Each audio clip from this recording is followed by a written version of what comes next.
आज उनले चाहिँ मासु रोटी सबै बनायो रोटीको पारा यस्तो छ रोटी कसरी बना के भएर रोटी बनिरहेको छैन र किन कति बनायो रोटी त्यति हो बल्ल अरे खै तरकारी बनायो बनाउने अरू खै हेरौँ न तरकारी कस्तो बनाएको छ हेरौँ न ए तरकारी हेरौँ है गाइस यिनले बनाए तरकारी बनाएर रहेछन् खै छोड के हो मासु मासु वाउ मासु मासु मासु मासु तरकारी त आहा क्या मजाको बास्ना छ दामी बनाएको छ मासु हैन आज सीताले चाहिँ बिमारी भए पनि रोटी बनाएर रहेछन् त रोटी अलिकति यिनले बनाउन जान्दैन रहेछ अब म बनाउनु पर्छ रोटी ल तिमीले यो क्यामेरा सम त म बनाउँछु ल अच्छा क्यामेरा छ र त खुट्टा गरेर यस्तो तपाईँ त अब कति राम्रो रोटी यही तल माटो बनाउँदै कति राम्रो रोटी बनाउनुहुन्छ अब हेरौँ है अब यिनी त रोटी बनाउनै जान्दैन छैन के गर्ने अब यस्तो छ पारा होइन अरे मैले बनाउन सक्छु यहाँले पिर्को नलैदिएर हो अब सामान हुनु पर्यो नि राम्रो तल त म कहाँ हाल्छु धुला मात्रै पर्छ तपाईँ कुक जस्तो मान्छेले त राम्रो हालिहाल्नुहुन्छ नि ओ कति राम्रो खै यहाँ राख्ने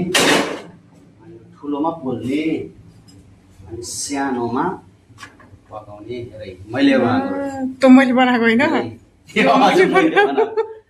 मैले छुटा बित्तिकै पुरा फुल्छ रोटी हेर अब के गर्ने त तपाईँ पनि हेरौँ है यस्तो त्यही त एउटा कुरा गर्छु के तपाईँ फुके आउनु जग्गा रोटी पनि फुक्छ म सुकेको छु त्यही भएर रोटी पनि सुक्छ यो हो के मैले छुटा बित्तिकै पुरा यहाँ तपाईँ कस्तो फुक्नु भएको भुँडी पनि फुकेको छ गाला फुकेको छ रोटी पनि फुक्न पर्दैन त तरिका मनपर्छ नि तरिका म जस्तै कहाँ सुक्ने तरिका त रोटी फर्काएर त काँच्चै नगरौ क्या यस्तो काँच्चै रोटी हाल्ने हो मैले बनाएको रोटी हेर अब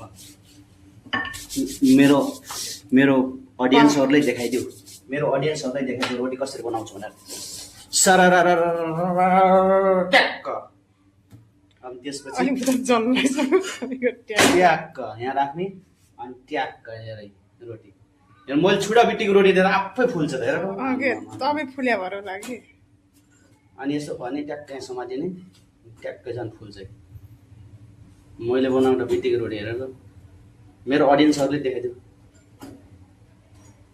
कसले बनाएको रोटी राम्रो थियो गाइज भन्नु होला है सीताले बनाएको रोटी राम्रो कि मैले बनाएको रोटी राम्रो ल तपाईँले चाहिँ कमेन्ट गर्नु होला कसले रोटी बनाएको राम्रो छ भनेर मेरो रोटी खानु भयो त पिर्का लिनु पर्छ यस्तोमा त म जान्दिनँ हाल्नु पैसा भएस लिम लाग्ने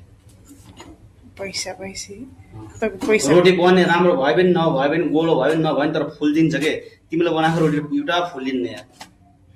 फुल्यो भन्दा नफुल्लेको रोटी खान टेस्टी हुन्छ नि थाहा फुल्दिन्न ओके गाइज अहिले फाइनली हामीले रोटी खानासाना सबै बनाइसक्यौँ होइन अब हामी खाना सुरु गर्न गइरहेका छौँ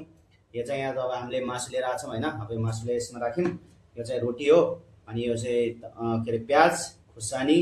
सब रेडी भइसकेको छ अब चाहिँ हामी खाना सुरु गर्न गइरहेका छौँ हुन्छ ल खाऊ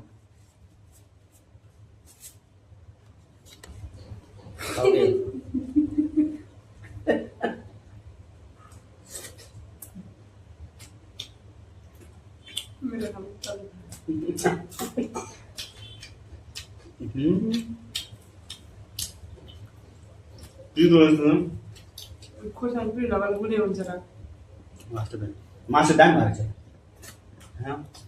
हुनु गर्नुपर्छ नि हुनु सोच हाल तिमीले छोडेछौ न हाल